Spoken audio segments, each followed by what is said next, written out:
Worries are growing that international sanctions against North Korea might crumble before the regime even starts denuclearization.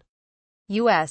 President Donald Trump was not helping last Friday, when he said after receiving a letter from North Korean leader Kim Jong-un, "I don't even want to use the term maximum pressure anymore because I don't want to use that term because we're getting along." There are fears that his remarks could send the wrong signal.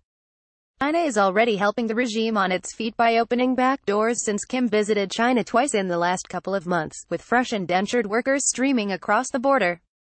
North Korea's open-air market prices are stabilizing as daily necessities arrive from China, Radio Free Asia reported on Sunday. A senior official with the North Hamgyong Provincial Trade Bureau openly said in a meeting that China is the only country the North can trust, a source in North Hamgyong Province told RFA.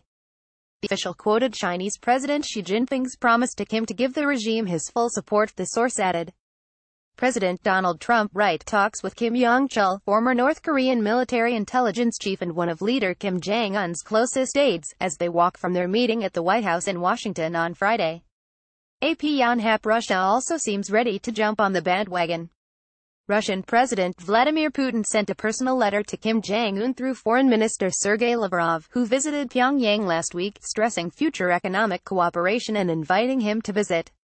In a telephone conversation 2 days after the Inter-Korean Summit on April 27, Putin told President Moon Jae-in, the result of the Inter-Korean Summit needs to lead to three-way cooperative projects of South and North Korea and Russia. If Russia's railway, gas and electricity are connected to Siberia via the Korean peninsula, they will help bring peace and stability on the peninsula. Seoul is also itching to resume economic cooperation with Pyongyang, planning cross-border talks soon to discuss connecting and modernizing railways and roads between the two sides on the east and west coasts. There is also speculation that an agreement reached in cross-border high-level talks last Friday on opening a cross-border liaison office in Kaesong is a first step to reopening a joint industrial park there. Only Japanese Prime Minister Shinzo Abe last Saturday stressed the need to maintain pressure. A nuclear-armed North Korea is unacceptable to Japan, he said, and pledged to ramp up pressure.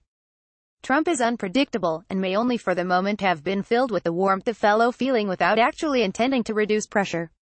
Larry Kudlow, the director of the White House National Economic Council, on Sunday tried to dispel fears, saying, "I think the sanctions that are in place are very tough, very strong. I think over time, it may be relaxed, but right now I don't think so." U.S. Secretary of Defense James Mattis also said, North Korea will receive relief only when it demonstrates verifiable and irreversible steps to denuclearization. Read this article in Korean.